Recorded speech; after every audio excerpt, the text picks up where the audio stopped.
Does it mean this is what you've been doing all this long? In the name of high taxation, in the name of building a nation, in the name of raising our economy, in the name of development, in the name of creating job opportunities. But this is what you've been doing. You are looters, you are scammers, you are bad. Listen to what Bon Halwal had to say about this. A young man from Marinya was shot dead. So these things have come very close. And for those who thought that this was something for a particular set of Kenyans, when I went to visit the victims at the General Hospital in Kakamega, one of the victims was the son of one of my chiefs. He was at the forefront in Kakamega. You saw even the son of the Attorney General of Kenya was also involved. I saw the son of Honorable my brother Junjuri was involved. I particularly don't know where my children were. Probably they were also involved. The only thing that missed was that they were not captured on camera. Mr. Speaker, where are we?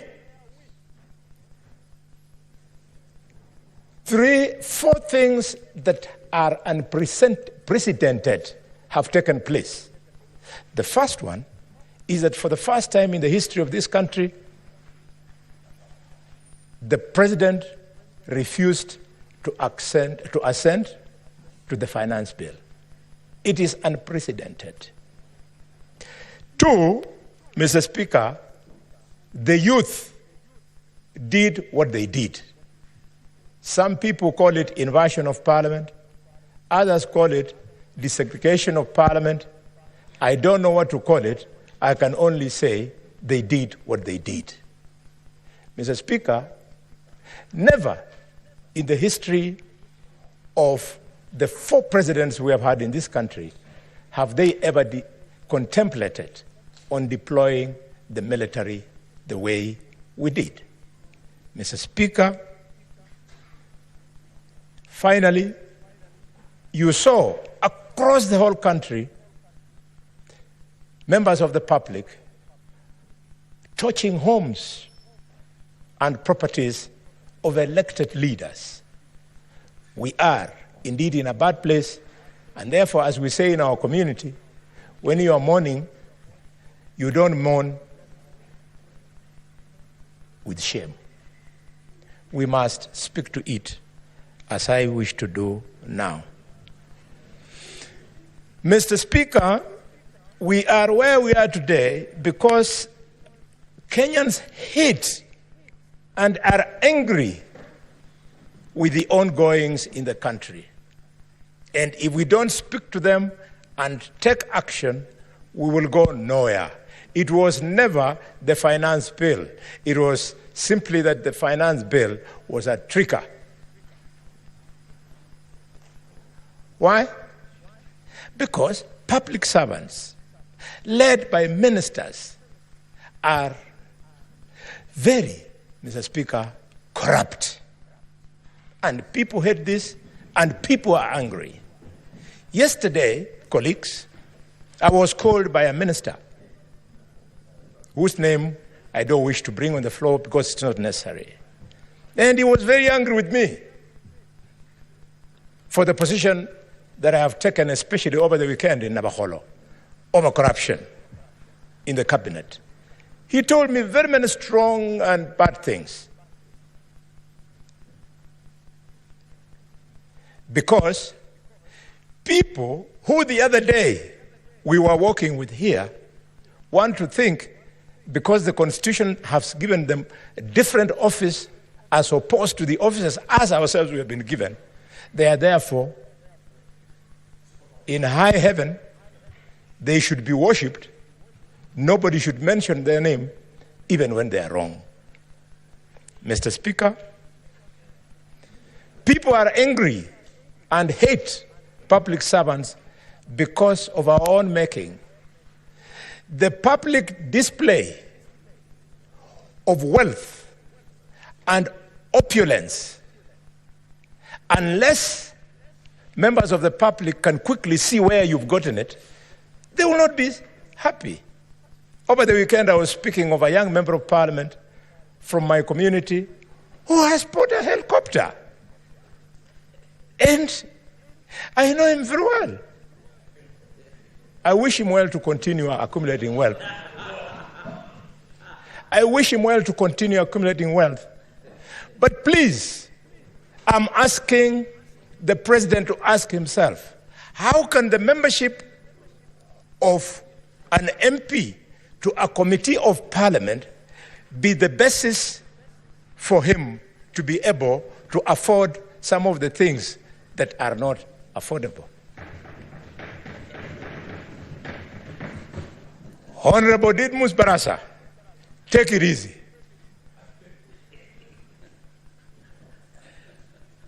Those helicopters will not change your life. Mr. Speaker, I equally offended somebody whose name I never mentioned in Kakamega over the weekend about this issue of opulence. I just wondered, how would an MP be able to donate 20 million shillings at a Harambe? He was very offended. In another function, I saw a minister of this government carrying a white bag, on the bag like this, and started announcing how many millions are in that bag. Said, Moja, Bailey. No. Mr. Speaker, if we don't refuse these things, people like Murkomen will think that they are giving us their money. It's not their money. Those are proceeds of corruption.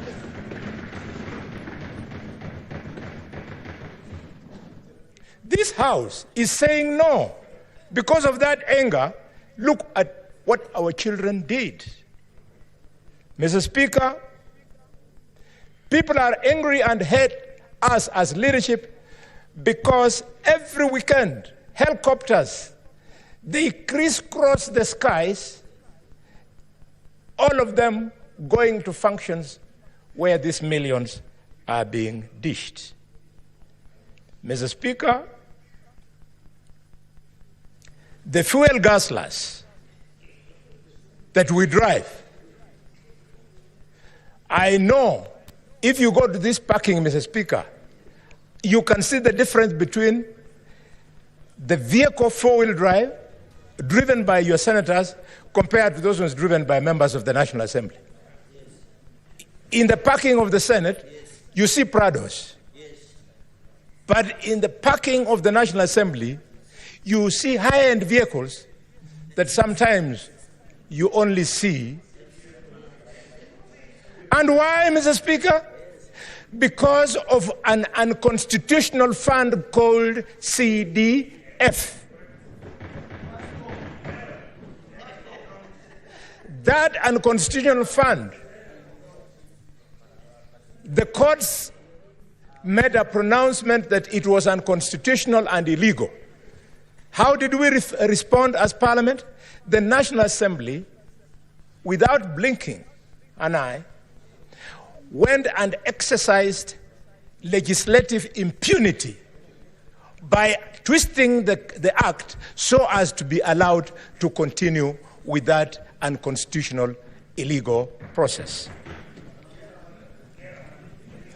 Mr. Speaker, as I speak to these guzzlers, you have seen colleagues.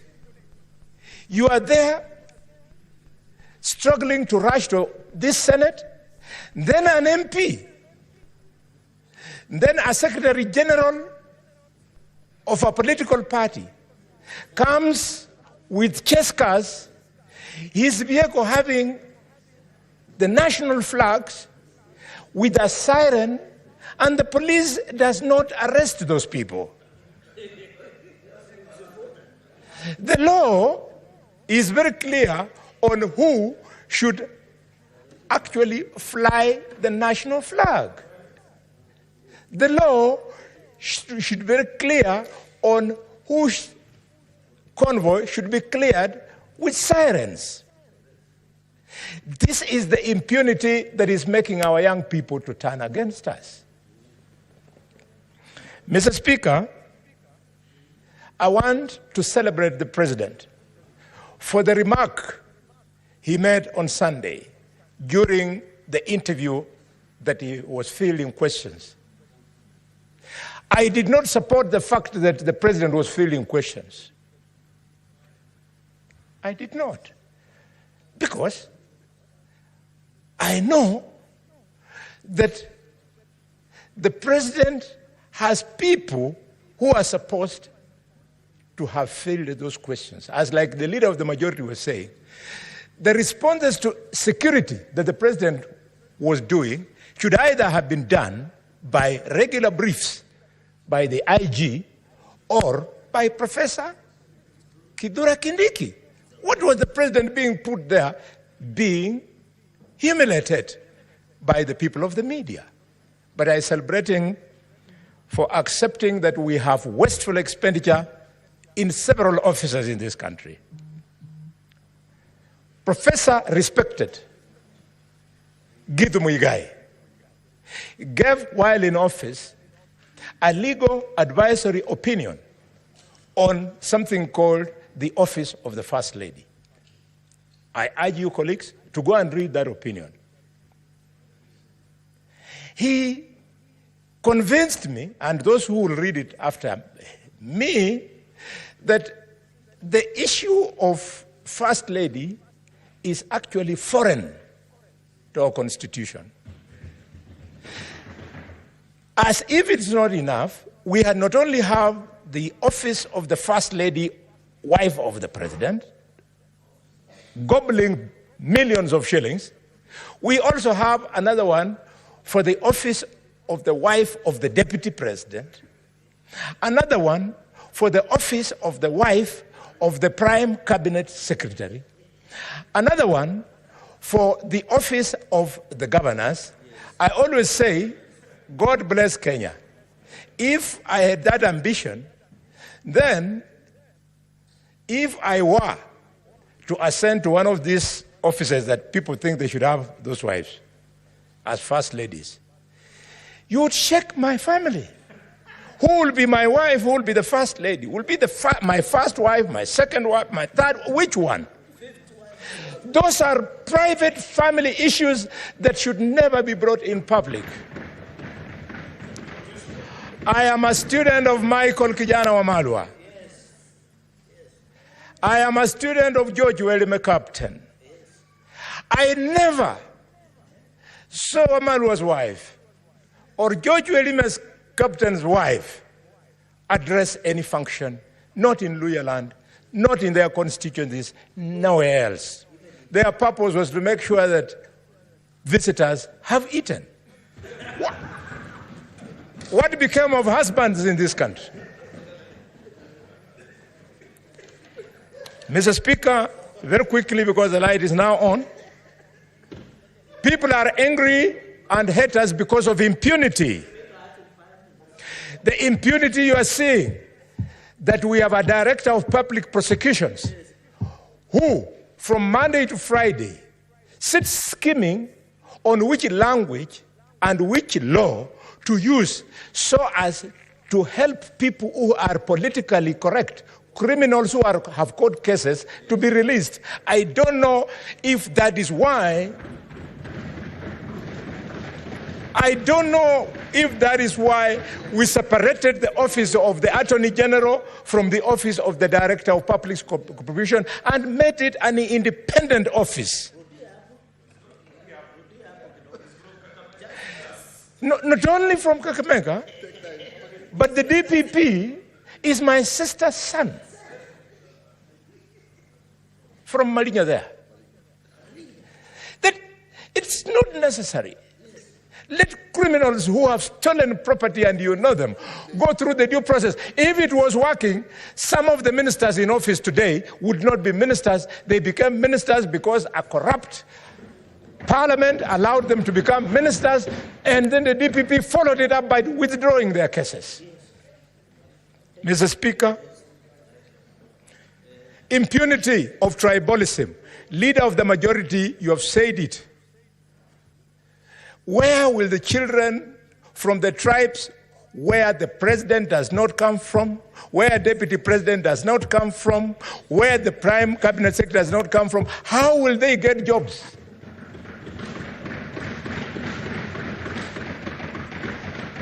Mr. Speaker, they hate us because of the impunity of nepotism.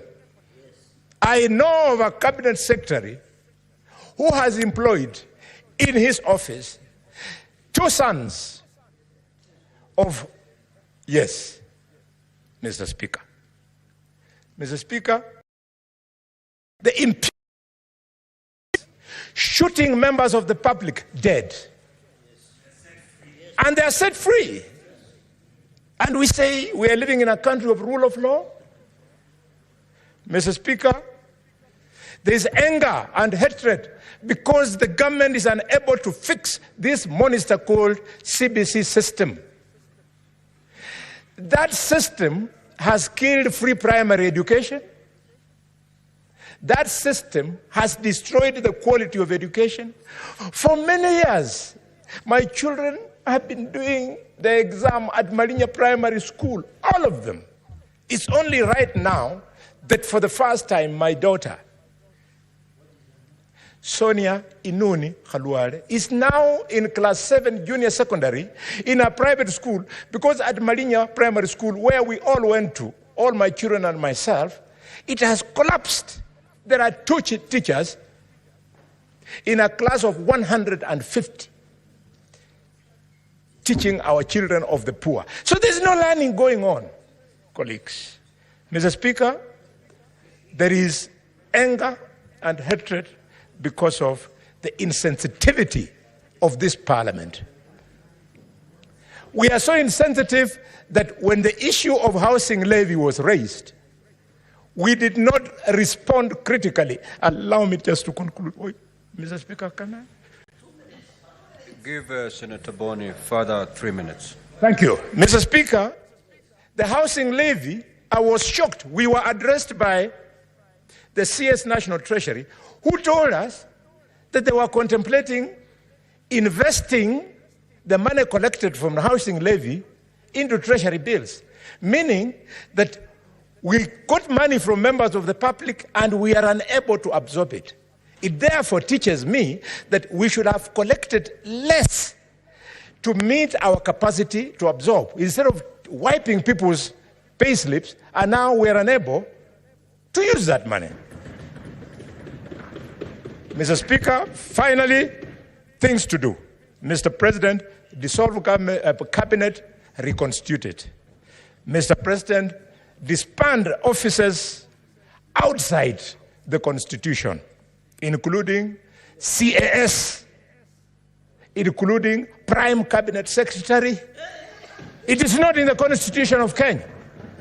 Mr. Speaker, including officers of First Ladies, including, Mr. Speaker, advisors.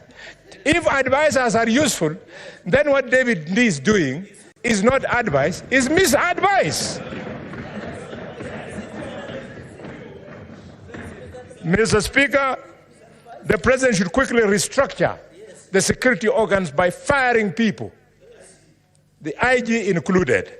And finally, but not least, all the Sky teams must be grounded. I thank you, Mr. Speaker. And I know more impunitive activities that is going to be observed in our nation, Kenya, because this is a awakening moment for every other person to realize that there has been a lot of impunitive activities in the governments which have gone. But now, thanks to Gen Zs for working the spirit of our ancestors to fight against inferiority, superiority complex which has been in this nation, it has come to an end, and every other representative in the government, representative of the citizens, whose interest is not to represent the interest of the people, he is going to face tough times and tough challenges in his regime. Be warned, this is a revolution and it will continue until change is seen.